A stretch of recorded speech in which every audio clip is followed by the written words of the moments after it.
भरोसेमंद कार्यक्रम। लोकतंत्र मजबूत है, कितने सबूत चाहिए कि लोकतंत्र मजबूत है? ये सिद्ध हो गया, वोट चोर गद्दी छोड़।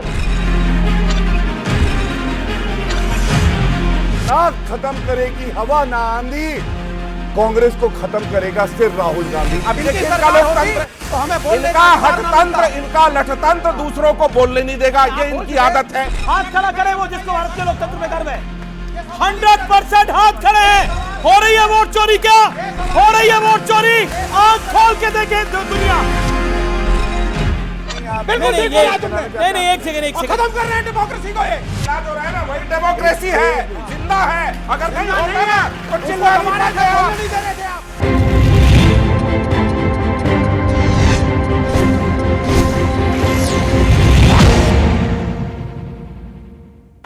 नमस्कार व्यूअर्स, मैं हूं अमीश देवगन और आप देख रहे हैं वीकेंड का सबसे भरोसेमंद कार्यक्रम। 2024 के लोकसभा चुनाव के बाद ऐसा लगता है देश की सियासत का नया दौर शुरू हो गया है, क्योंकि इस दौर में ईवीएम अब पुराने जमाने की बात हो गई है। अब ईवीएम की जगह वोट चोरी का मुद्दा कांग्रेस समेत पूरे विपक्ष की हिट लिस्ट में सबसे ऊपर है। लेकिन बिहार चुनाव में तो शिष्टाचार की सारी हदें, सारी मर्यादाएं लांघ दी गई, क्योंकि कांग्रेस प्रधानमंत्री नरेंद्र मोदी की स्वर्गवासी मां को सियासी अखाड़े में खींच लाई है। बिहार कांग्रेस ने प्रधानमंत्री मोदी और उनकी मां का एक एआई वीडियो, जो कि आपत्तिजनक है, वो शेयर किया है। चुनावी लड़ाई को बदरंग कर दिया है। दूसरी ओर कई विपक्षी नेता मन ही मन में यह कामना कर रहे हैं कि नेपाल जैसे दुर्गम हालात भारतवर्ष के हो जाएं, तो शायद उनका सियासी काम बन जाएगा, यानी विरोध की आग लगाकर वो अपने हाथ सेक लेंगे। उद्धव सेना के संजय राउत, समाजवादी पार्टी के प्रवक्ता, कांग्रेस के उदित राज उन मान्यों में शामिल हैं जिन्हें यह विश्वास है कि एक दिन भारत की सड़कों पे भी अराजकता, आगजनी होगी।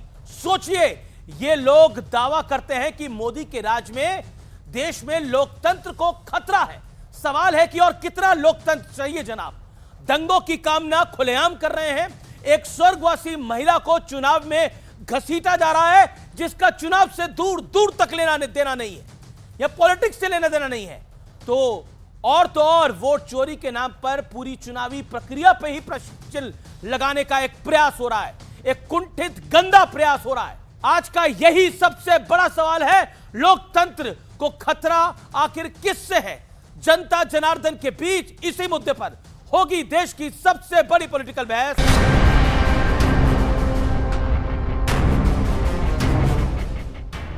और कितना लोकतंत्र चाहिए, ये 3 तस्वीरें बता रही हैं देश की सियासत को किस दिशा में मोड़ने की कोशिश हो रही है।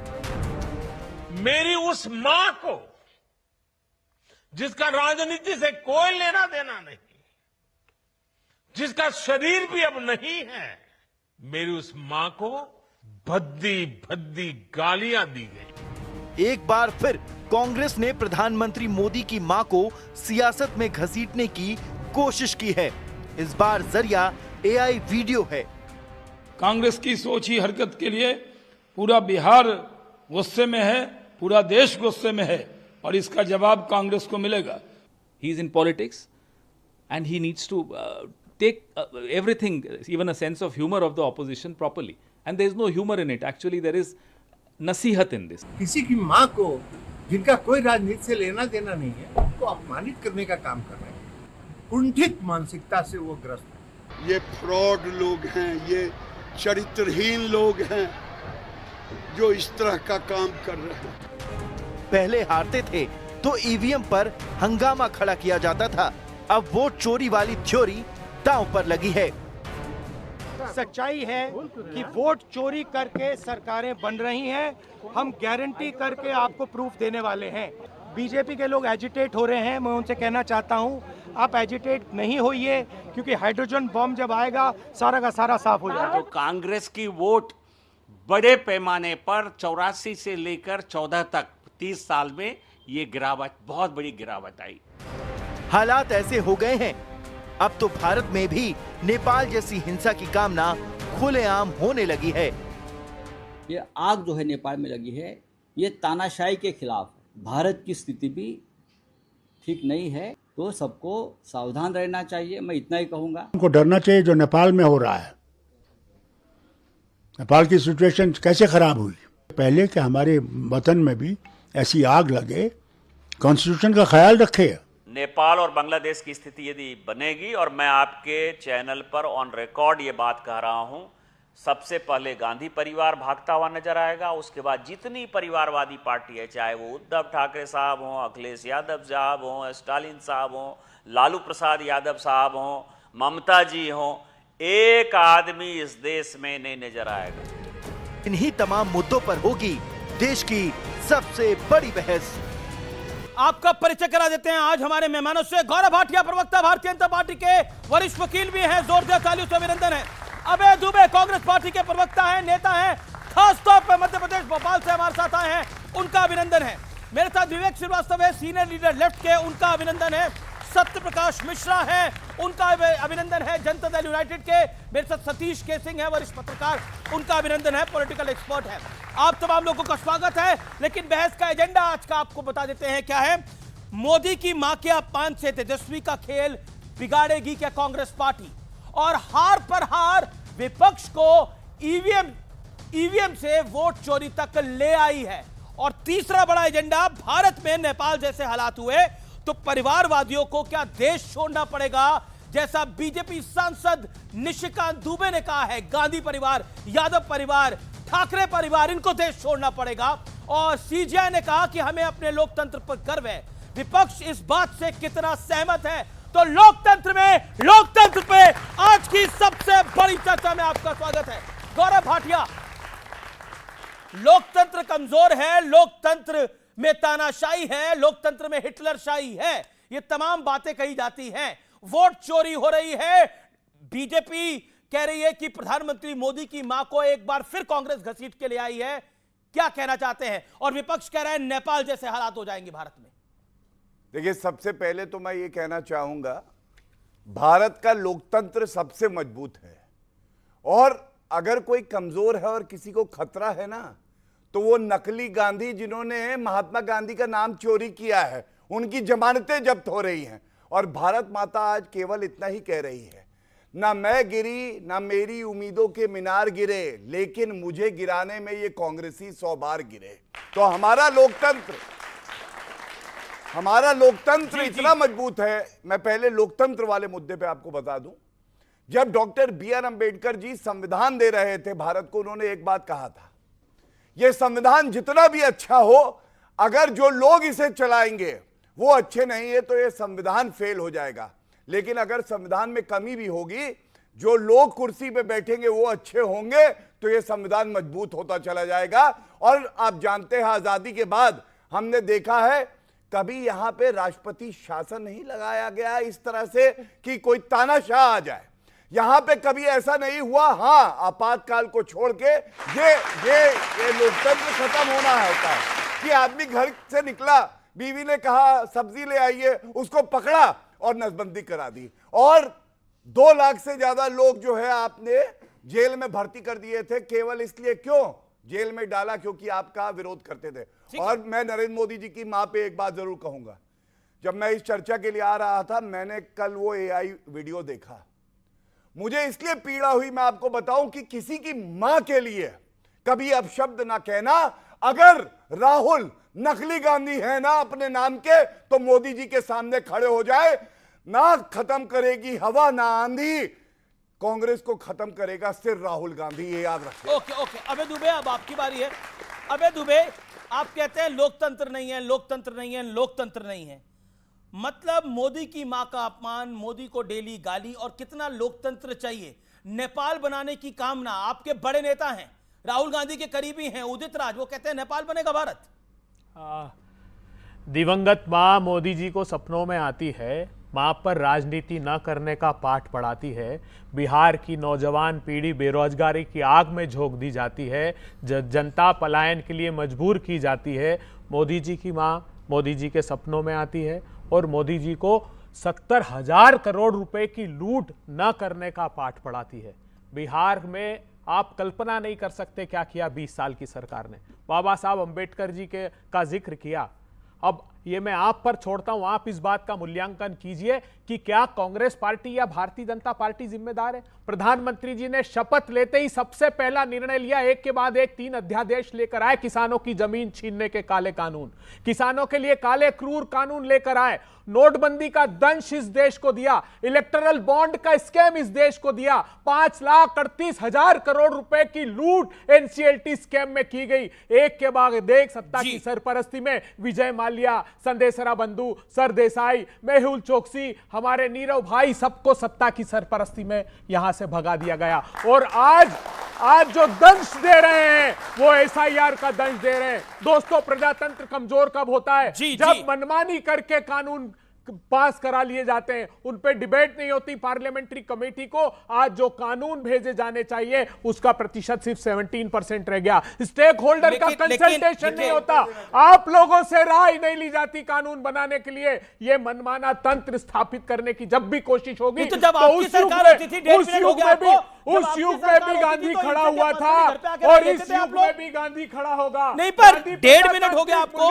आप कह रहे जब इस समय इन लोगों से राय नहीं ली जाती, इन लोगों की राय के बाद, इन लोगों के वोट के बाद तो मोदी प्रधानमंत्री बने हैं। पहली बार नहीं, दूसरी बार नहीं, तीसरी बार प्रधानमंत्री बने हैं। सीटें वोट चोरी से, अच्छा ठीक है, सिद्ध हो गया, वोट चोर गद्दी छोड़, ये सिद्ध हो गया। स्वाभाविक सत्ता।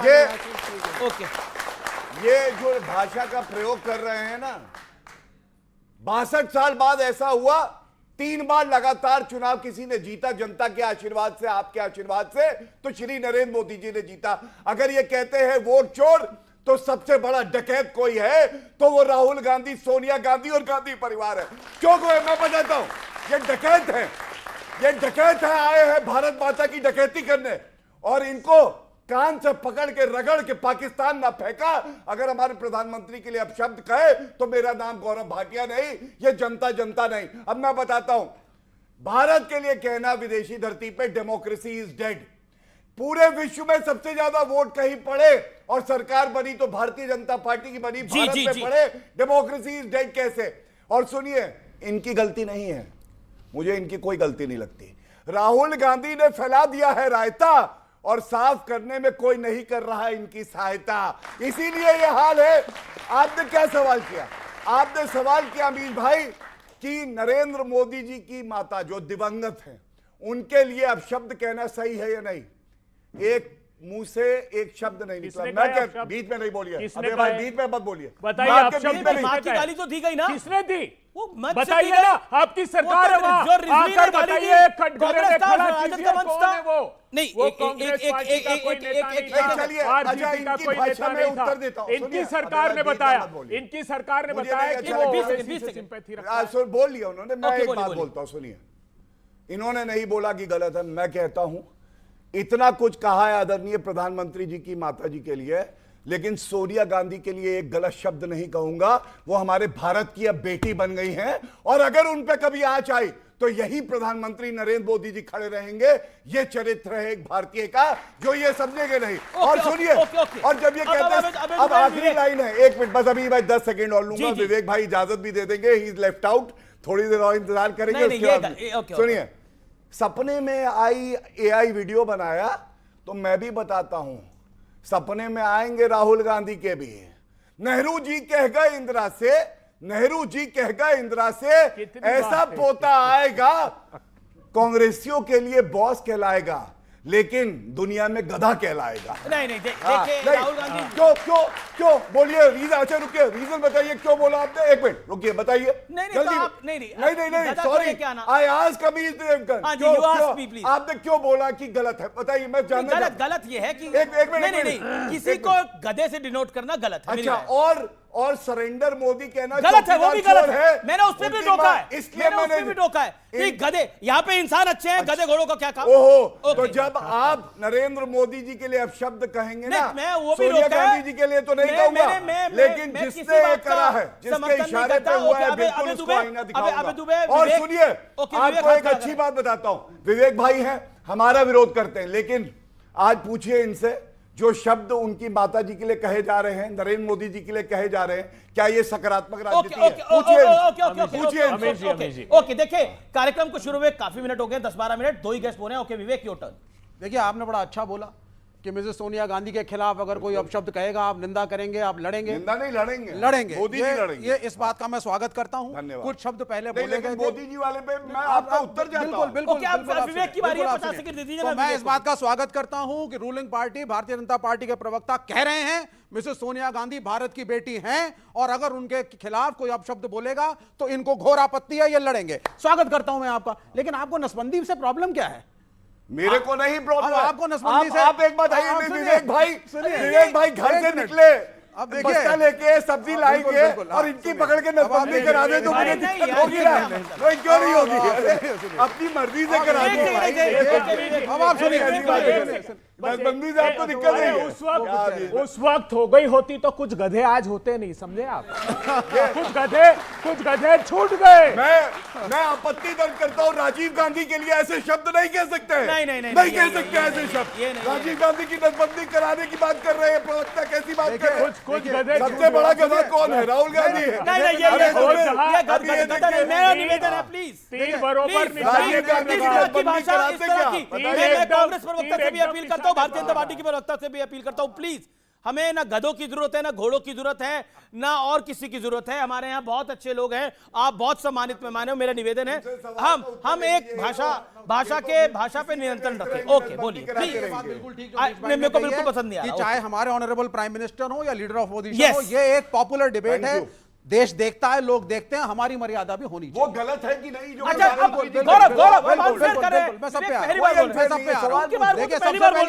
सबसे पहले चीज, गौरव भाई को नसबंदी से बड़ी प्रॉब्लम है, फैमिली प्लानिंग से बड़ी प्रॉब्लम है, मोहन भागवत साहब को प्रॉब्लम है। वो कह रहे हैं हिंदू कम से कम 3 बच्चे जरूर पैदा करो। वो सत्यप्रकाश मिश्रा मेरे दोस्त खड़े हैं, वो कहते हैं हिंदू 10 करेगा, मुसलमान सिर्फ 1 करेगा। तो यहाँ कंसेंसस नहीं बन पा रहा है। फैमिली प्लानिंग कौन करेगा, कौन नहीं? अरे एक सेकंड, आप सुनिए। विवेक डोंट यील्ड आउट। आप मेरे से बात करिए और आप टॉपिक पे बात। नहीं, टॉपिक पे आज ओके, देखिए डिबेट में कटाक्ष तो चलेगा, कटाक्ष तो चलेगा। उन्होंने नहीं बोला, वापस है। ठीक है, कटाक्ष को एक सेकंड सर। अब ये हो गया। अब यानी कि भाई इस मुल्क के अंदर अगर आबादी ज्यादा है तो आपकी कम से कम एक नीति होनी चाहिए। और कितना लोकतंत्र चाहिए? लोकतंत्र मजबूत है, कितने सबूत चाहिए कि लोकतंत्र मजबूत है? मोदी की मां को गाली, वोट चोरी हो रही है और तो और नेपाल बनाने की कामना हो रही है। अब बीजेपी ने जवाब दिया कि अगर नेपाल की आप कामना कर ही रहे हो तो सबसे पहले तो आपको बोरिया बिस्तरा उठा के भागना पड़ेगा, चाहे बिहार का यादव परिवार हो, चाहे यूपी का यादव परिवार हो, चाहे दिल्ली का गांधी परिवार हो। कांग्रेस पार्टी की दिक्कत क्या है कि उसके युवराज जो भी हैं अभी विपक्ष के नेता, उन्होंने बचपन से सिर्फ सत्ता देखी है।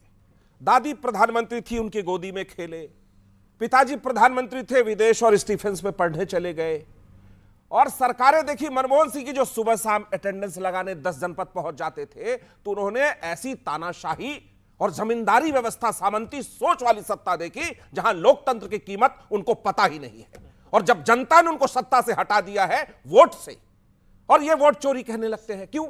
इनको लगता है कि अपना मुंह कैसे छिपाए अपने कार्यकर्ताओं के बीच, कि हमारे नेता राहुल जी में कोई करिश्मा है नहीं बचा, तो कार्यकर्ताओं के बीच, जनता के बीच अपना मुंह छिपाने के लिए वोट चोरी नाम का एक लेके आए हैं चादर, उसमें मुंह छिपाकर घूम रहे हैं। लोकतंत्र की ताकत देखिए इस देश में। सबसे खूबसूरत उदाहरण देता हूं कि जो जम्मू कश्मीर लगातार जल रहा था, आतंकवाद का जहां साया पसरा था, जहां से कश्मीरी हिंदुओं को भगा दिया गया, वहां मोदी सरकार ने लोकतंत्र की खूबसूरत चुनाव कराया और आज वहां सरकार चल रही है और लोग वहां गए। यह लोकतंत्र है। आप समझिए, पंजाब एक बार आतंकवाद का भीषण शिकार हुआ, वहां लोकतंत्र स्थापित किया गया चुनाव करके, आज पंजाब उन समस्याओं से बाहर हुआ। पूर्वोत्तर के तमाम राज्य जो जलते रहे थे, वहां लोकतंत्र स्थापित है, सरकारें वोट से बनाई गई और सरकारें वोट से हटाई गई। नागालैंड जैसा राज्य जहां कभी एयरफोर्स को बमबारी करना पड़ा था, वहां लोकतंत्र की स्थापना है और भारतीय जनता पार्टी की एक बहुमत वाली सरकार आज वहां है। कश्मीर से लेकर के कन्याकुमारी तक जितने किस्म के आंदोलन हुए, चाहे वो आरक्षण के लिए आंदोलन हुए, चाहे वो महिला आरक्षण के लिए आंदोलन हुए, चाहे क्षेत्रवाद के आंदोलन हुए कि कोंकण को हम में मिला दिया जाए, उसमें मिला दिया जाए, चाहे रुक जाइए, चाहे 2 राज्य के बंटवारों के आंदोलन हुए, सभी आंदोलनों को देश की संसद ने एड्रेस किया, चाहे जिस पार्टी की सरकार थी। और रुक जाओ, अरे यार रुक जाओ, यूपीए की सरकार, अरे रुक जाओ, उत्तराखंड अलायंस की सेकुलर अरे पार्टी यार की रुक सरकार जाओ, थी। ये तरीका तुम्हारी सरकार नहीं थी। अब इनकी देखिए इनका सरकार होती लोकतंत्र, तो हमें बोलने इनका का अधिकार ना हठतंत्र, मिलता। इनका लठतंत्र दूसरों को बोलने नहीं देगा, ये इनकी आदत है। अच्छा आप जब बोल रहे थे मैंने एक शब्द नहीं टिप्पणी की। क्या यार ये क्या है? ये है कि आप देख लीजिए इनकी हताशा देखिए कि दूसरा अगर कोई अपनी तर्कों के साथ रख रहा है उसको बोलने नहीं देंगे। ये जो बोलने नहीं दे रहे हैं ये लोकतंत्र के विरोधी हैं। पहली बार बोल रहे हैं ये जो बोलने नहीं दे रहे हैं ये लोकतंत्र के घनघोर विरोधी और सामंती सोच वाले लोग हैं जिन्होंने नक्सलवाद जैसे समस्याओं को कभी हैंडल नहीं किया, जिन्होंने नक्सलवादियों को बढ़ाया। वेस्ट बंगाल में आज भी लोकतंत्र में चुनाव होता है, वोट देने के बाद लोगों को मार दिया जाता है। उस लोकतंत्र की दुहाई देने वाला वामपंथ आज भी जिंदा है और डबली बजाता रहता है। बीच में नहीं, ये बीच में नहीं बोलो please. I was just giving example of strong democracy of India, क्योंकि आपका कार्यक्रम भारत में भारत के लोग देखते नहीं, भारतीय जो बाहर बसे हैं वो भी देखते हैं। हमारे देश के लोकतंत्र का चेहरा कोई कम करके आकेगा वो इस लोकतंत्र का गद्दार है, वो इस लोकतंत्र का दुश्मन है। ओके, आप कह रहे हैं कि जो भारत के लोकतंत्र को कम करके आकेगा वो लोकतंत्र का गद्दार है। सतीश के सिंह अभी तक आप भी नहीं बोले हैं। अरे क्या तुम बोल रहे हो? सीखिए क्या? तो आप ही बोले, राज्यों पर बोल दूं, बीजेपी बोले ना। नए राज्य 5 मिनट नहीं दे पाऊंगा अभी। नए राज्यों पर बता दूं, नए राज्य भारतीय जनता पार्टी एनडीए सरकार ने झारखंड बनाया, उत्तराखंड बनाया। क्या बात कर रहे हो? छत्तीसगढ़ बनाया, राज्यों पर वकालत कर दी गई है। अटल बिहारी पंडित, अटल बिहारी वाजपेयी की सरकार में। ओके विवेक, मैं आपकी सारी बातें मानने को तैयार हूं। उन्होंने बोलने नहीं दिया। मेरी एक सेकंड, ओके लाइन है। अच्छा एक लाइन बोल लीजिए। संविधान का कोई गार्जियन भी है, जब इस देश की जनता पर कोई अन्याय होता भी है और उसको लगता है मेरी संसद भी खामोश है, तो सुप्रीम कोर्ट ने इस देश को लगातार लोकतंत्र और सीजीआई ने क्या कहा, मैं सीजीआई को कोट करता हूं। अब सीजीआई ने क्या कहा, मैं फिर सतीश जी के पास भी आऊंगा। आप अपनी हर सरकारी संस्था को इन लोगों ने ब्लैकमेल करके रोका हुआ है। क्या बात कर रहे हैं? क्या सबूत है इलेक्शन आपका कमीशन इसके पास? इलेक्शन कमीशन आपके पास सबूत क्या है? एनफोर्समेंट आरोप है। डायरेक्टरेट सीबीआई हो गई, हर एक में। अच्छा ये बताइए, आप सीजीआई ने कहा हमें अपने लोकतंत्र पर गर्व है, सीधे तौर पर हमें अपनी डेमोक्रेसी पर गर्व है। क्या आपको अपने लोकतंत्र पे गर्व है? मैं यहां पर एक एक शख्स से पूछने को तैयार हूं, क्या उन्हें भारत के लोकतंत्र पे गर्व है? मैं पहले वोटिंग करा लेता हूं यहां पर आपके सामने। यहां कोई वोट नहीं हो रही। जिसको भारत के लोकतंत्र पे गर्व है हाथ खड़ा करे, वो जिसको भारत के लोकतंत्र पे गर्व है। 100% हाथ खड़े हैं। हो रही है वोट चोरी? क्या हो रही है वोट चोरी? आंख खोल के देखे दुनिया, क्या वोट चोरी हो रही है? भारत का लोकतंत्र मजबूत है और कितना लोकतंत्र मजबूत चाहिए? मैं सतीश जी की बात आता हूँ। सतीश जी पहली बार आ रहे हैं। 4 न्यायाधीश, उन्होंने कहा लोकतंत्र को बचा लो, तो वो न्यायाधीश बने, उनमें से एक मुख्य न्यायाधीश बने। गौरव भाटिया, मैं बोलना चाहता हूं, इसका जवाब दूंगा। उत्तराखंड का जिक्र किया मोदी सरकार की कैबिनेट ने, कांग्रेस की। एक सेकंड, नहीं आपने बोला सड़कों पे आए थे। पूछिए कौन जा रहे हैं और कब आए? अच्छा बताएं, उसमें से एक एक माननीय न्यायाधीश तो मुख्य न्यायाधीश बने रंजन गोगोई, और कहां सड़कों पे आए थे बताइए? वो तारीख बताइए कब सड़कों पे आए थे? बताइए। और एक दिन शांति गौरव, शांति। Then I will come to you. सर्वोच्च अदालत के 4 न्यायाधीशों ने प्रेस कॉन्फ्रेंस की 2019 के पहले, सड़कों पर आकर, और इस देश के नागरिकों से कहा कि इस प्रजातंत्र की रक्षा अब आपके हाथ में है। ये बहुत बड़ा कदम था। अरे आप सर्वोच्च अदालत के वकील हैं। प्रजातंत्र कैसे खत्म किया इन लोगों ने? जिस उत्तराखंड का जिक्र किया, उत्तराखंड की कांग्रेस की सरकार, मोदी सरकार ने कैबिनेट का निर्णय लेकर गिरा दी। सर्वोच्च अदालत ने कहा कि आर्टिकल 21 में हमको तक अधिकार नहीं है, और इन्होंने गिरा। एक के बाद एक मणिपुर से लेकर गोवा तक अनैतिक तरीके से सरकार गिराई। मध्य प्रदेश में विधायकों को खरीद कर सरकार गिराई। कर्नाटक में सरकार ने कहा कि सर्वोच्च अदालत इसने कोई बात रखी जनता के सामने। मैं बताता हूं कि मेरा सर्वोच्च अदालत आधी रात को भी खुला, क्योंकि एक व्यक्ति को फांसी होना था और आखिरी सुनवाई का मौका यह लोकतंत्र देता है। और ये ठीक है, ओके गौरव की बात है कि दुनिया में न्याय इस धरती पर कायम है। शांति। अब आपने बोला गौरव भाटिया, सीधी सी बात है कि अगर वो नेपाल बनाने की कामना कर रहे हैं और कह रहे हैं कि लोकतंत्र में दिक्कत है, लोकतंत्र की दिक्कत है, क्या आपको लगता है कि भारतीय जनता पार्टी भी घबराई हुई है इन सब विषयों से? मेरा सवाल बड़ा क्लियर है आपको। मैं आपको ये बता दूं, ना भारत की जनता घबराई है, ना भारतीय जनता पार्टी घबराई है, और ना हर वो व्यक्ति जो देश से प्यार करता है घबराया है। घबराया कोई है तो वो ये लोग हैं जो अराजकता की प्रतिमूर्ति बने हुए हैं। और अंत करूंगा एक बात कह के, नरेंद्र मोदी जी वो व्यक्ति हैं जिनको जनता जितवा रही है। अगर आप 11 साल से उनको जितवा रहे हैं, महाराष्ट्र हमने जीता, हरियाणा हमने जीता, आप मुझे बताइए, कहते हैं कि भाई ईवीएम खराब है, ये कहते हैं एसआईआर गलत है, तो क्यों नहीं राहुल गांधी इस्तीफा देते, सोनिया गांधी इस्तीफा देती, पहले तेलंगाना के मुख्यमंत्री इस्तीफा दे, हिमाचल के दे, उसके बाद आरोप लगाए, उसके बाद आरोप लगाए। सतीश जी, क्या आपको लगता है कि हार पर हार विपक्ष को ईवीएम से वोट चोरी तक ले आई है, और ये तो नेपाल बनाने की कामना कुछ पॉलिटिशियंस कर रहे हैं हमारे देश के अंदर, खासतौर पर ऑपोजिशन के, क्या ये जायज है? आपका 1-1.25 मिनट है प्लीज, और आप पहली बार बोल रहे हैं। 4 पॉइंट कहना चाहता हूं। जिस प्रकार का मैं स्तर डिबेट का देख रहा हूं, कम से कम मुझे अपने स्तर की चिंता तो है ना। मैं ये भी कहना चाहता हूं कि जिस तरह के मुद्दे उठाए जा रहे हैं और जिस तरह से चीजें हो रही हैं, उसमें सही में वोट तंत्र का, लोकतंत्र का पिंडदान हो जाएगा। यह मुझे चिंता सता रही है। अगर इस देश में वोटर फ्रॉड के खिलाफ अगर यात्रा निकलता है तो ये देश के लिए बहुत खतरनाक है। जो लोग भी कामना बाहर की करते हैं कि इस तरह का हो जाए, उस तरह का हो जाए, मैं उसका सपोर्ट नहीं करता। लेकिन गौरव भाटिया जी, सुप्रीम कोर्ट के माननीय जजों ने बांग्लादेश और नेपाल का भी जिक्र किया है, इसको आप कन्वीनियंटली भूल गए। इस चीज हमें चिंता की बात है। देखिए, तंत्र से लोकतंत्र नहीं चलता है, लोकतंत्र से तो तंत्र चल सकता है। लेकिन आप ये कहते हैं भाटिया जी, मेरे मित्र हैं, मैं पूछता हूं इनसे कि इनके 2 साथी प्रवक्ताओं ने लाइव टीवी में गाली गलौज किया, जो कि मैंने सुना, क्या ये माफी मांगेंगे? क्यों है इनका दामन इतने धुले हुए हैं कि ये बहुत ये कहेंगे? तो ये फालतू के इश्यूज बनाना, जो सही कहा उस बच्चे ने कि जो बिहार के असली इश्यू है उस पे चुनाव लड़ने की साहस करो। उत्तर दे सकता हूं क्योंकि सारे आरोप मेरे पे लगाए हैं। हाँ, मैं सतीश जी का बहुत सम्मान करता हूं। सबसे पहले इन्होंने कहा कि जो चर्चा का स्तर है ये गिर रहा है, इनको चिंता है। सतीश जी, आप तो पत्रकार हैं और मैं आपका बहुत सम्मान करता हूं। ये जो सरेंडर मोदी, चौकीदार चोर है बोल के सुप्रीम कोर्ट में कान पकड़ के माफी मांगी राहुल गांधी ने, तो राजनीति का स्तर गिराया है। मैंने और वो भी नहीं का ही स्तर बोला है। आपने चर्चा बोला था, राजनीति का स्तर ही बोला है। अच्छा सतीश जी, आप मेरा समय ले सकते हैं क्योंकि आप अच्छी बात भी करते हैं, मुझे अच्छा भी लगता है, मैंने नोट्स भी बना लिए। मैं तो राहुल गांधी की तरह डिबेट भी नहीं करता हूं, इसीलिए। दूसरी बात इन्होंने जो कही, इन्होंने कहा बीजेपी के 2 प्रवक्ता ने गाली दी, तो मैं सतीश जी बड़ी जिम्मेदारी से आपसे कहता हूं, 12 साल से मैं जो है चर्चा कर रहा हूं।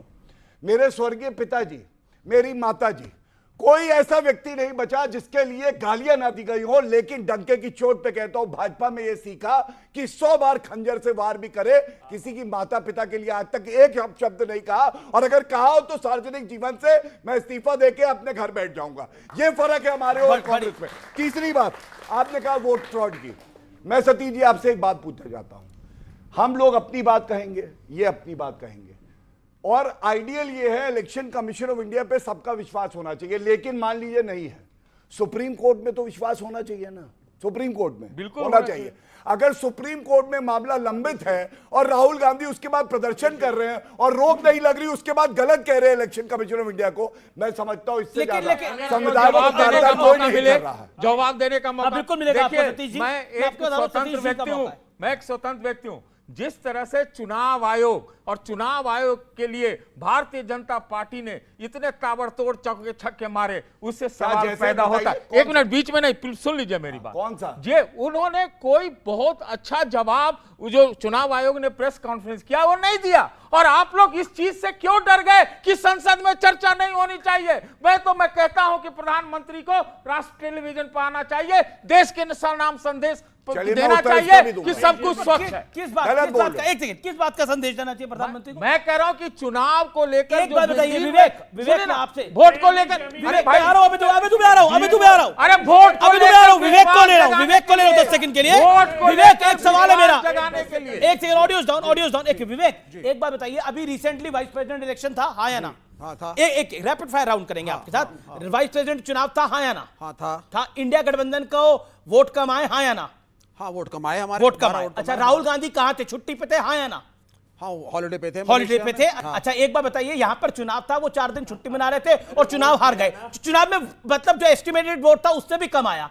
अब फिर बोलेंगे वोट चोरी हो गया, वोट चोरी हो गया, वोट चोरी हो गया। देखिए, जो बच्चा मेहनत ही नहीं कर रहा, आप कह रहे हैं वो पास क्यों नहीं हो रहा है? मेरा प्रश्न आपसे यह है सर कि जब कोई मेहनत नहीं कर रहा, वो छुट्टी पे है, नरेंद्र मोदी काम पर है और बीजेपी ने, उनको पता था वो जीत रहे हैं, लेकिन अपनी जीत का मार्जिन बनाने के लिए 3 दिन का एक कार्यक्रम करा और प्रधानमंत्री स्वयं उसमें बैठे, गृह मंत्री खुद बैठे। आप बताइए क्यों नहीं बैठे राहुल गांधी और क्यों नहीं करा आप लोगों ने? और फिर आप बोलते हैं कि वोट चोरी हो रहा है, वोट चोरी हो रहा है। तो सर जनता को आपने क्या समझ रखा है? ये जनता बेवकूफ नहीं है। नहीं, देखिए सुनिए, बिल्कुल आप सही कह रहे हैं, राहुल गांधी जी होते तो और अच्छा होता, लेकिन पार्टी प्रेसिडेंट मल्लिकार्जुन खड़गे हैं। आप कम से कम पार्टी के हायरार्की को तो समझिए। अभी आप अगर मल्लिकार्जुन खड़गे जी ना होते, गांधी फैमिली में से कोई होता, अगर भाई गांधी फैमिली में से कोई प्रेसिडेंट होता तो हल्ला मचाते। हमारे विपक्ष के दोस्त यहाँ बैठे हैं, Gandhi family, Gandhi family, Gandhi family, Congress को छोड़ती नहीं है, नया कोई अध्यक्ष नहीं, नीचे का आदमी ऊपर नहीं आता। जब एक दलित को प्रेसिडेंट बनाया है और वो संचालन कर रहा है, तो अब आपने खुद माना, अभी आपने खुद माना कि राहुल जी रहते तो अच्छा रहता। बिल्कुल, मैं उनकी लीडरशिप को मानता हूं। I think he is a very good leader. वो रहते तो अच्छा रहता। अभी बुरा हुआ है ना, अभी बुरा हुआ है ना। नहीं, बिल्कुल, अब होते तो और अच्छा होता। ओके, एक बात बताइए, राहुल जी 4 दिन के लिए बाहर गए, जिसको लेकर बड़ा विषय बन गया। सीआरपीएफ ने भी अपनी डिटेल दी। मैं उन सब डिटेल्स में नहीं आना चाहता, किसी का पर्सनल रीजन हो सकता है कहीं भी जाने का। मेरा स्पष्ट सवाल यह है कि आपको नहीं लगता कि अगर मेहनत नहीं करेंगे तो रिजल्ट कहां से आएगा? यानी जनता तो वही 240 अगर बीजेपी की आई तो बीजेपी ने उसके बाद मेहनत करी, आपकी 99 आई, तो आप भी तो मानते हैं ना कि कांग्रेस की काबिलियत थी, कांग्रेस अपना मैसेज पहुंचाने में कामयाब रही, इसलिए उसने 40-50 सीटों का लोकसभा में इजाफा करा।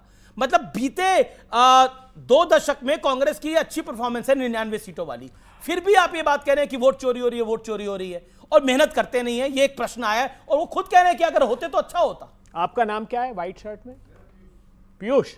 पीयूष, आप 4 दिन के लिए अगर यात्रा पर गए कहीं और घर में आपके चोरी हो गई, डाका हो गया, तो अमीश देवगन जी कहेंगे पीयूष 4 दिन के लिए बाहर क्यों गया, तेरी जिम्मेदारी है, तेरे को बिहाइंड दी बार्स कर देना चाहिए। अरे चोर को पकड़िए ना साहब। राहुल गांधी यही तो कह रहे हैं। जब पहली बार हम चुनाव आयुक्त से मिलने गए, सारे दल 11 दल इकट्ठे होकर क्या कहा आप जानते हैं? जब एसआईआर की प्रक्रिया प्रारंभ नहीं हुई थी, जब चुनाव आयुक्त ने कहा कि 20% तो वोट कटेंगे ही कटेंगे, इनको चिंता क्यों नहीं हुई?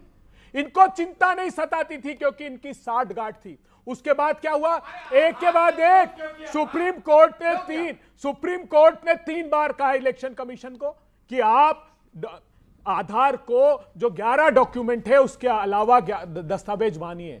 इन्होंने बीएलओ को नोटिस इशू कर दिए कि तुम्हारे खिलाफ एक्शन होगा अगर आधार को कंसीडर कर लिया। क्यों कर लिया? क्या दाल में काला था? 65 लाख वोट कटे, इनको चिंता नहीं हुई, ये चुनाव आयोग के समर्थन में खड़े हो गए। ये दाल में काला नहीं, पूरी दाल काली है। मेरा सरकार गौरव भाटिया जी से है। इन्होंने जो देश की संसदीय प्रणाली है उसका इतना नुकसान किया है। आज देश में एक भी बिल 3-3 मिनट में बिल पास होते हैं और सांप्रदायिकता इतनी बढ़ गई है। वक्फ जैसे बिल पास होते हैं, यूनिफॉर्म सिविल कोड जैसे बिल पास होते हैं, संसद के अंदर सीए और एनआरसी जैसे कानून पास होते हैं। और वर्तमान में 4 दिन पहले की बात है, 1 हफ्ते पहले की बात है, दिल्ली हाई कोर्ट में 5 साल हो गए उमर खालिद, गुलफिशा फातिमा, मीरान हैदर को जेल में गए हुए और 5 साल बाद तक उसकी बेल की पिटीशन को अप्रूव नहीं की गई। इससे कितना बड़ा सबूत चाहिए कि लोकतंत्र कोर्ट ने नहीं करा ना अप्रूव? कोर्ट ने नहीं करा। हाँ तो कोर्ट ने तो नहीं करेगा। नहीं तो लोकतंत्र कोर्ट को तो मानेंगे। एक मिनट मैं उत्तर देता हूं ना भाई की बात का। भाई ने इतनी अच्छा बात बोली है, मैं वो उत्तर देता हूं। हाँ बोलिए। इन्होंने कहा सांप्रदायिक बिल पास हो गए हैं, यूसीसी। मेरे भाई, अनुच्छेद 44 पढ़ना संविधान का, डॉक्टर अंबेडकर ने दिया है। यूनिफॉर्म सिविल कोड भारत में लागू होना था आजादी के बाद और नहीं किया तुष्टीकरण वालों ने। अगर आज लागू हो रहा है तो आप कह रहे हो वो सांप्रदायिक है और उसके लिए कोई बिल नहीं पास हुआ है। दूसरी बात, वक्फ का आपको बता दूं, वक्फ जो है वो अनुच्छेद 14 का उल्लंघन करता था जैसा ये लाए, और आज सुप्रीम कोर्ट में मामला लंबित है, हम सब जानते हैं, और उस पर रोक नहीं लगी है। तीसरा, आपने जो बात कही है, उमर खालिद और शर्जील इमाम ने क्या कहा था मालूम है? उन्होंने कहा था चिकन नेक कहते हैं असम और नॉर्थ ईस्ट को जो भारत के मेनलैंड से जोड़ता है, कह रहे थे इसको तोड़ डालो, और अगर तोड़ डालोगे तो सही होगा, और उसको हाई कोर्ट ने बेल नहीं दी। इसका मतलब आपकी आस्था ना हाई कोर्ट में है, क्या ना आपकी आस्था सुप्रीम हाई कोर्ट कोर्ट में नहीं है? और आप यहाँ सवाल उठा रहे हैं। क्या है दिल्ली हाईकोर्ट पे बहुत ही व्यक्तिगत तरीके से जस्टिस मुरलीधर ने जस्टिस मुरलीधर ने इस पे बहुत बड़ी प्रेस कॉन्फ्रेंस की। से क्या मतलब है? जवाब तो देने दीजिए। ये कैसे जस्टिस का आप नाम ले सकते हैं? गलत बात है। दिल्ली हाईकोर्ट के उन्होंने पर्सनल खुंदक निकाली आपके। सब गलत कराना चाहते हैं जस्टिस। मैं इसकी रिस्पॉन्सिबिलिटी नहीं लेता कि जज का नाम लेके कहे कि ये गलत। क्या कह रहे हो? जस्टिस नहीं जस्टिस कोर्ट की बात करिए। आप देखिए एक सेकंड आप हाई कोर्ट की बात करिए। नहीं, ये बोल रहे हैं किसी को कि जस्टिस ने अपनी पर्सनल खुंदक निकाली है। ये तरीका है बात करने का। नहीं, कैसे बोल सकते हैं भाई? कमाल की बात कर रहे हैं लोग। नहीं, थोड़ी है गाड़ी भूल जाएगा कोई आदमी। नहीं, आप क्या बात कर रहे हैं? Let him speak. नहीं, क्या आप चाहते हैं? अगर मैं बोलने दे रहा हूं, लेकिन ओके आप बोलिए। एक मिनट, अपनी बात पूरी। आज का विषय लोकतंत्र है कि लोकतंत्र कितना मजबूत है। इस सरकार ने, आपको नहीं लगता लोकतंत्र मजबूत है? इस सरकार ने लोकतंत्र का जितना नुकसान किया है, आगे आने वाली दो चीजें बताइए। लोकतंत्र के पास ना कलम की ताकत होती है ना तलवार की ताकत होती है। लोकतंत्र के पास जो ताकत होती है वो है जनता के विश्वास की। आज जो चुनाव तो जीत रहे हैं, यही बहुसंख्यकवाद यही तो है। पूरे देश में जो मेजॉरिटेरियन पॉलिटिक्स को ये लेके आ रहे हैं, जहां पे हर गलत फैसले का जो जस्टिफिकेशन है वो ये है। बहुसंख्यकवाद आपकी परिभाषा क्या है बहुसंख्यकवाद की? बिल्कुल सही। बहुसंख्यकवाद की परिभाषा है कि इन्होंने इस राष्ट्र में धर्म के आधार पे एक बहुसंख्यक प्रणाली में कैसे करा? क्या धर्म के आधार पे किया था बताइए? क्या अरे नहीं, एक सेकंड आज हो जाए संवाद। क्या धर्म के आधार पे किया बताते हैं। सुप्रीम कोर्ट जितने भी आज एक डिस्कोर्स जो सरकार की तरफ से एक सरकार के सपोर्ट में एक जो डिस्कोर्स क्रिएट करने की कोशिश की गई है, सबसे बड़ा रीसेंट एग्जांपल संभल के ऊपर एक डिस्ट्रिक्ट कोर्ट का एक ऑर्डर आता है। नहीं, मुझे बताइए इस सरकार ने बहुसंख्यकवाद क्या किया है? बताइए ना। बहुसंख्यकवाद क्या तमाम सारे दायरों में, जैसे कैसे? एकेडमिया के अंदर, जुडिशियरी के अंदर, लेजिस्लेटिव के अंदर। आज एकेडमिया में बहुसंख्यकवाद होता है कि रिप्रेजेंटेशन के अगेंस्ट। तो अच्छा ये बताइए, एक बात बताइए। बिल्कुल सही कहा उस लड़के ने। बिल्कुल सही कहा। I want to shake hand with him. Okay, well said. आप आइए इधर। आपने बिल्कुल ठीक कहा। ओके, ठीक है। Very well said. बिल्कुल मैं आपको मौका दूंगा। बहुसंख्यकवाद आपने मैंने पूरा ऑडियंस को मौका दिया। हिंदू मुसलमानवाद है। ये हल्ला बंद है। ये हल्ला बंद है। हर पोजीशन पे आरएसएस के आदमी को बिठाया जा रहा है। बिल्कुल ठीक बोला तुमने। नहीं, एक सेकंड। खत्म कर रहे हैं डेमोक्रेसी को। ये खत्म कर रहे हैं। अब चिल्लाइए मत। बोल दिया आपने। इतना चिल्ला जो रहा है ना, वही डेमोक्रेसी है, जिंदा है। अगर नहीं होता ना तो चिल्ला नहीं दे रहे थे आप। चलिए, चिल्ला नहीं क्या करे? पूरा बोला दबाया जा रहा था यहाँ पर। पूरा बोले। अमित जी गलत हो जाएगा अगर मैं जवाब नहीं दिया। एक जो सवाल उठाया विरोध में, उससे मैं नहीं भी सहमत हूं, लेकिन आपने जो उठाया वही डेमोक्रेसी है। और इस लोग ये शांति। विवेक अब आप मर्यादा क्रॉस कर रहे हैं। मैं अपने छोटे भाई का नाम जान सकता हूं? हर्षवर्धन। मैं एक बात बताता हूं। पहली बात तो ये क्या कर रहे हैं? हिंदू है। हवा निकल गई इधर। ये नाम सुनते ही हवा निकल गई। इन्होंने नाम क्यों पूछा? इनको लग रहा था अब्दुल बोलोगे। इनको लग रहा था अब्दुल बोलोगे। मेरा नाम अब्दुल है, लेकिन वो सिंह निकला। अब ठीक है, गौरव की बारी है। अब पूछिए। हवा उन गुब्बारों की निकलती है जिसमें सुइयां 100 बार मारी है राहुल गांधी ने। वो गुब्बारे का नाम कांग्रेस पार्टी है। मैंने अपने भाई का नाम पूछा, वो मेरे लिए एक भारतीय, लेकिन उसने काला कोट पहन रखा है। और अगर वो वकील है या वकालत की पढ़ाई कर रहा है, मैं एक बात बताना चाहता हूं। हाई कोर्ट का वर्डिक्ट होता है, सुप्रीम कोर्ट का वर्डिक्ट होता है। जज का नाम लेके वर्डिक्ट नहीं होता। मेरा सवाल है और फिर मैं उत्तर दूंगा, किसने शर्जील इमाम का जजमेंट दिया है? बताएंगे किस जज ने? हाँ बताओ। बोलिए। जज का नाम शर्जील इमाम नहीं। एक सेकंड, शर्जील इमाम का जज का नाम बताइए। रिसेंट हाल में आखिरी हफ्ते में दिल्ली हाईकोर्ट में बेल पिटीशन गई थी। जज का नाम बताइए ना। जस्टिस मुरलीधर ने एक किताब लिखी, इनकम्प्लीट। आपको नहीं पता है। चलिए, अगर नहीं पता तो बात अलग है। ओके गौरव, आप अपनी बात करिए। नहीं देखिए, ये अनफेयर हो रहा है। अब इतना कुछ बोला गया इस मंच पे। विवेक और हर्षवर्धन ने काफी कुछ बोला। अब let him have the right to reply. आपको एटलीस्ट मैं अच्छी बात बताऊंगा। हिंदू मुस्लिम की वजह नहीं, भारतीय हो, मेरे भाई हो, इसलिए मैंने कहा छोटा भाई बताएगा। सुनिए, जज का क्रिटिसिज्म होता है, हाईकोर्ट गलत हो सकता है, कोई दिक्कत नहीं है। आपके पास सुप्रीम कोर्ट जाने के लिए एक प्रणाली है, संविधान ये इजाजत देता है, सुप्रीम कोर्ट जाइए, सुप्रीम कोर्ट भी फैसला कर देगा और याकूब मेमन को फांसी होने लगेगी और ये कहेंगे ये न्यायिक हत्या हो रही है। क्या ये उचित है? आप बताइए। नहीं है। दूसरी बात, बहुसंख्यकवाद की आपने बात करी। बहुसंख्यकवाद का मैं भी हिस्सा हूं। यहां पे हिंदू बहुसंख्यक हैं और मैं गर्व से कहता हूं सबसे सहिष्णु कोई है पूरे विश्व में तो वो हिंदू है। बहुसंख्यक होके हमने सेक्युलरिज्म को अपनाया है, कोई और नहीं कर सकता है। और बीच में मत बोलिए। देखिए मैंने आपको नहीं, आपके बीच में नहीं बोला। ये रिस्पेक्ट होती है, ये रिस्पेक्ट होती है। लास्ट एक बात कहूंगा, मैं गर्व से कह सकता हूं उज्ज्वला योजना हो, चाहे वो मकान देना हो, चाहे वो गैस का सिलेंडर के अलावा बिजली देना हो, आपको मालूम है हमने कभी ये नहीं देखा कि धर्म किसका क्या है। लेकिन हज सब्सिडी क्या थी बताइए? हिंदू को कहना हिंदू आतंकवाद, हिंदू को कहना डेंगू मलेरिया है, ये उचित नहीं है। मैं आता हूं, मैं एक इंपॉर्टेंट विषय पर आता हूं बार बार, क्योंकि नेपाल का जिक्र आ रहा है और बार बार हो रहा है कि लोकतंत्र देखिए समाप्त हो रहा है। मैं एक बाइट प्ले करना चाहता हूं। निशिकांत दुबे ने एक्चुअली क्या बोला, आइए देखते हैं। निशिकांत दुबे बीजेपी के वरिष्ठ नेता हैं, आइए देखते हैं क्या बोला। नेपाल और बांग्लादेश की स्थिति यदि बनेगी, और मैं आपके चैनल पर ऑन रिकॉर्ड ये बात कह रहा हूं, सबसे पहले गांधी परिवार भागता हुआ नजर आएगा, उसके बाद जितनी परिवारवादी पार्टी है, चाहे वो उद्धव ठाकरे साहब हों, अखिलेश यादव साहब हों, स्टालिन साहब हों, सभी के मकान जलाए जाएंगे, सभी के दुकान जलाए जाएंगे, सभी को, मैं आपको बताऊं कि सभी को दूसरे देश में शरण लेनी पड़ेगी। ये बताइए, अगर भारत नेपाल बनता है तो सबसे पहले गांधी परिवार को निकलना पड़ेगा यहां पर, क्योंकि सबसे ज्यादा सत्ता आप ही ने एंजॉय करी है। सबसे पहले मोदी सरकार को ये लोग उखाड़ कर फेंकेंगे अगर वहां ऐसी स्थिति, क्योंकि इन्होंने बनाई है। 84% लोगों की आमदनी छीन ली। इस देश के 1% लोगों के पास देश के 40% संसाधन जा रहे हैं। इस देश के किसान की आमदनी 27 रुपए रह गई। आप ये देखिए, डिग्रियां बेची जा रही है बिहार में प्रवेश और भर्ती परीक्षा की बोलियां लगाई जा रही। स्ट्रिंग ऑपरेशन हुआ, नीट का पेपर 80 लाख रुपए में, नीट यूजी का पेपर 40 लाख रुपए में। निशिकांत दुबे साहब यहां बैठ करके नारे लगा रहे हैं, नेपाल में जो हुआ भारत में हो जाएगा साहब, भागना पड़ेगा, राहुल भागेंगे और साहब शिवसेना वाले भागेंगे। परिवारवादी आपकी पार्टी में नहीं है क्या? निशिकांत दुबे जी को नहीं मालूम? कितने गिनाऊं? कितने गिनाऊं? अनुराग ठाकुर किसके बेटे हैं?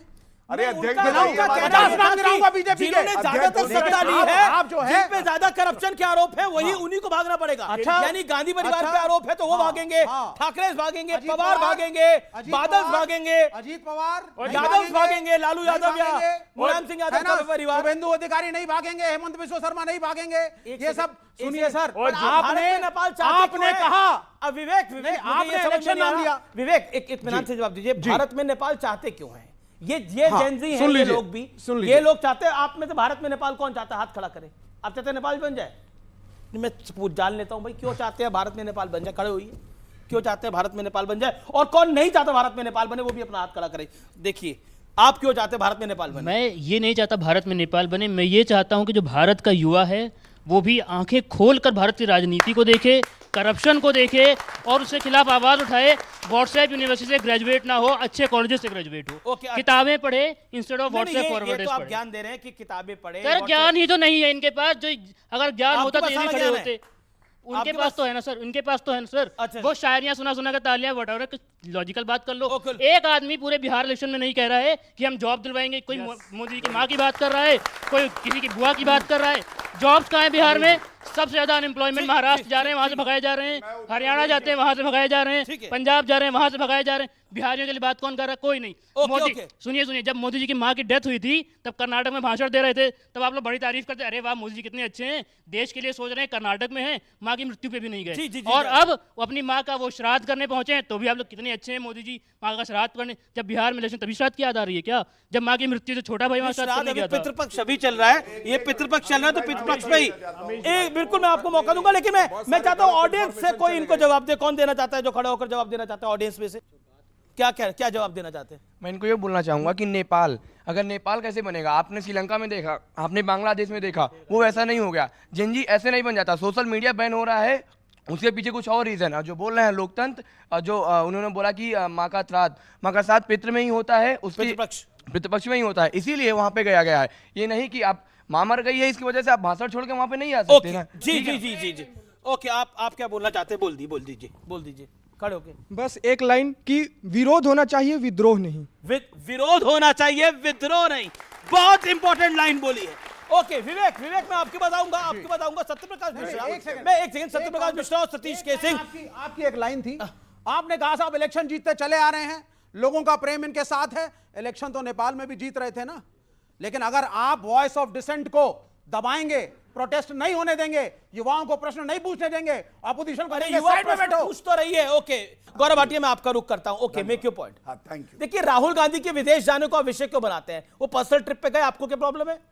मैं इतना जरूर कहूंगा, मुझे फर्क नहीं पड़ता। देखिए राहुल गांधी की जिंदगी का मकसद केवल एक है, कांग्रेस को नष्ट कर देना, और वो कर देंगे। इन्होंने सवाल कर दिया कि मोदी जी बाहर क्यों जाते हैं। मोदी जी देश के प्रधानमंत्री हैं, विदेश नीति संविधान पढ़े अगर राहुल गांधी, तो वो सेंटर का सब्जेक्ट है। फिर बीच में बोल आउटकम बताइए ना। क्या मुंह का बवासीर हो गया है क्या कर रहे हैं ना? भाई क्या हो गया? देखो क्या अच्छा नहीं लगता भाई, क्या संस्कार है, बड़ी बात कर रहे हैं। जब आप इस तरह से हरकत करोगे तो आपको इज्जत कौन देगा? संस्कार आपको कौन इज्जत देगा बताइए? पार्टी के लोग सुनिए, शांति। देखिए मोदी जी विदेश क्यों जाते हैं, ये सवाल हुआ। बच्चियां भी बैठी है, ऐसे शब्द तो कम से कम आप मत बताइए मोदी जी की माता जी के बारे में। तो आप जब गलत बोला गया तो मुंह में दही जम गई। आप अमित भाई, मैं इस तरह से चर्चा नहीं कर पाऊंगा। इनका अब कोई स्तर बचा नहीं है, ये जमीन के अंदर है, ये दफन हो चुके हैं। मैं बता रहा हूं, इनका कुछ नहीं हो सकता। जब मोदी जी विदेश जाते हैं तो रूस से S-400 लाए थे, सुरक्षा कवच बना। इजराइल से हमने वहां मिसाइल लिए हैं, हमने अमेरिका से अपाचे चिनूक लिए, फ्रांस से रफेल लिए, और ये 10 साल कमीशन खोरी करते रहे, एक रफेल नहीं ला पाए। इतने बड़े दलाल परिवार के प्रवक्ता हैं, इतने बड़े दलाल परिवार। अमेरिका